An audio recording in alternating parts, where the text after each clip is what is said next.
Hello everyone and welcome to Gareth's Online English Reading Club. Long name I know. This book is called Her Mother's Face by Rhodey Doyle and illustrated by Freya Blackwood. There once was this girl and her name was Siobhan. She lived in a big house in Dublin with her father. It was a great house full of interesting rooms and corners, full of old magazines and old machines, and old toys and teddy bears. Siobhan spent hours and hours exploring the rooms and halls, and she always found something new. She loved the house. Her mother had died when Siobhan was only 3. She had no sisters and no brothers, no uncles, aunts or cousins, and no grandparents. There was just Siobhan and her father. He was a nice man, but he was very quiet and sad. He kept himself to himself. He read to Siobhan sometimes. He brought her home a new book every Friday. He smiled whenever he saw her looking at him, but he never spoke to her about her father. In fact, nobody ever spoke to Siobhan about her mother. Siobhan was 10 now, and she could not remember her mother's face. She had searched every corner of the house. She found her mother's old books and a scarf and a pair of mad green shoes, but she never found a photograph. Siobhan could remember her mother's hands, her hands coming to Siobhan's hair, her hands peeling an apple, holding the steering wheel, pulling up Siobhan's sock. And her hands on her lap when Siobhan was brought into the dark room to say goodbye to her. When Siobhan closed her eyes, she could see her mother's hands doing these things and other things, but so no matter how hard she tried or how long she kept her eyes closed, she couldn't see her mother's face.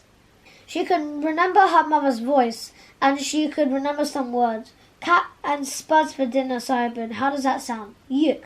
Yuk cat or yuk spuds? Yuk cat. Okay, we'll have a chicken instead. And she could remember her mother saying, "Did you ever shove your granny off the bus?" Don't ever do that, guys. She could hear her mother, but she could never see her face. The empty space where her mother's face should have been was like in pain. A giant unhappiness that Siobhan carried with her everywhere. And she saw the other mothers hugging their children or buttoning their coats. And even when she saw her friends' mothers yelling at her friends, and the pain grew in her chest and pushed up tears to her eyes. And as she got older, the pain got worse and worse because her mother seemed to be going further and further away. Other children like Siobhan, they liked sitting beside her in school. She never argued, and she never whined or grabbed and broke things. She made them laugh. She would cross her eyes and say the things that adults love saying. Money doesn't grow on trees. It's raining cats and dogs. I have eyes in the back of my head. Her friends all knew that Siobhan's mother was dead, but none of them knew how sad she was. She never told them, and she never let them see. When she tried to talk to her father about her mother, his face would fill with worry and sadness, and she'd stop. He hugged her once and said sorry. They had a pizza and watched telly together. It was nice, but they didn't talk. One day, Siobhan was sitting in St. Anne's Park. It's a park near her house because it says very near her house. She sat under a huge chestnut tree.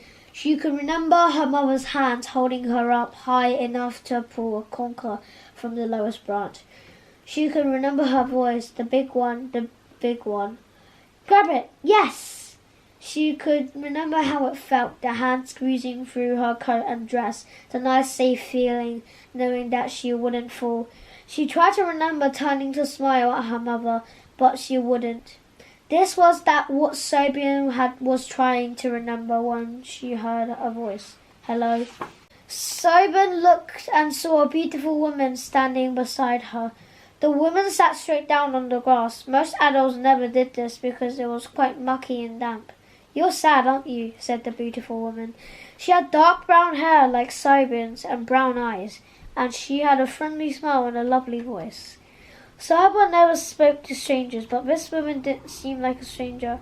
"Yes," said Cybin, I am sad, a bit." "Why?" said the woman, and Cybin told her. She told her everything about her mother's death, and her hands, and about how she could never see her mother's face. And she cried as she spoke, but she didn't mind. She just kept talking. The woman listened and smiled. "You know what you should do?" she said when Cybin had finished talking. "What?" said Cybin. The woman wiped Cybin's hands with the sleeve of her jumper. "You should look in the mirror," said the woman. "Why?" said Cybin. "Because then you'll see your mother," said the woman. "You'll see the way she looked when she was your age. And as you get older, you'll see what your mother looked like when she was getting older." And then she kissed Cybin and hugged her. "How's your daddy?" she said. "He's fine," said Cybin, "but he's very sad too." "Give him a message from me," said the woman. "Tell him." And she whispered the message into Cybin's ear. Cybin laughed. "Why?" she said. "Just tell him, and then he'll tell you," said the woman, and then she stood up. "Goodbye, Cybin," said the woman. "We'll meet again, I'm sure." She walked away out from the park. Cybin went home and went to the bathroom and looked in the mirror. At first, all she could see was her own face, but she stayed there looking, and after a few minutes she began to imagine another girl very like herself, but not exactly the same. The hair a little different, the mouth a little smaller, the lips a little darker, and she could make her look a little older and a little more. And Cybin knew she was able to imagine her mother's face. She closed her eyes. She could feel her mother's hands holding her up to grab the conker. She turned and she could see her mother's face. It wasn't clear, it wasn't exact, but it was there in her head. The big one, grab it. Yes!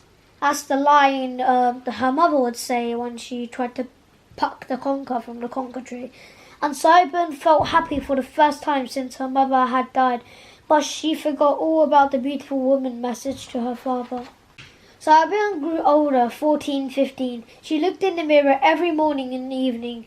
Everybody noticed that thought that Cybin was beautiful. 18, 19, 20, more years passed, and Cybin now had a little girl of her own, called Ellen, Cybin's mother name. One day, on the morning of her 30th birthday, Cybin put on her mother's mad green shoes because it was a special day. Then she went with Ellen to visit her father in the big house. Her father brought Ellen for a walk in St. Anne's. While they were away, Cybin went upstairs to the bathroom. She looked into the mirror and got shocked. She was looking straight at the beautiful woman she'd met all those years ago in the park. The beautiful woman had been her mother, and now, on her birthday, Cybin looked exactly like her. She cried.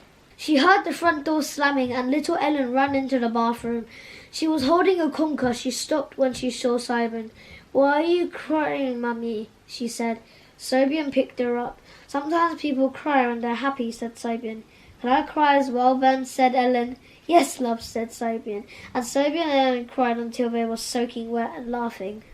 Cybin's father walked into the bathroom. He had heard them crying and looked worried. Suddenly, Cybin remembered her mother's message, the words she had whispered into her ear all those years ago. "Put a feather in your knickers, Dads," she said. Ellen laughed. Her father's face went very pale. "Where did you hear that?" he said. "A beautiful woman told me to tell you," said Cybin. "Your mother," said her father. "She said it to me whenever she thought I was being too serious. Put a feather in your knickers, Granda," said Ellen, and he laughed. It was the first time Cybin had heard him laugh.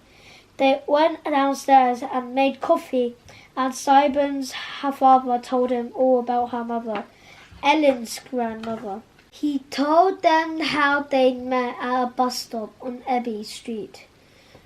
He told them about the first film they'd gone to see together, Revenge of the Killer Snails. She loved it. He hated it. and she shoved a piece of popcorn up his nose. He told them about their wedding day. Cake fell off the table. A cake falls off the table on their wedding day. How unfortunate.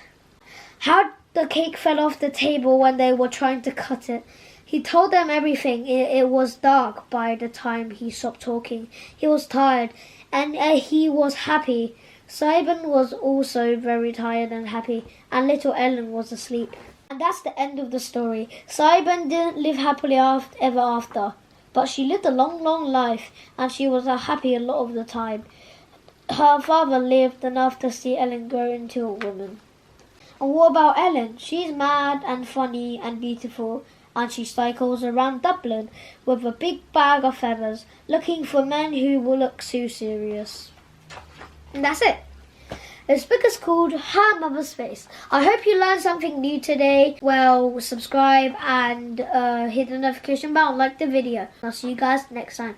Bye-bye!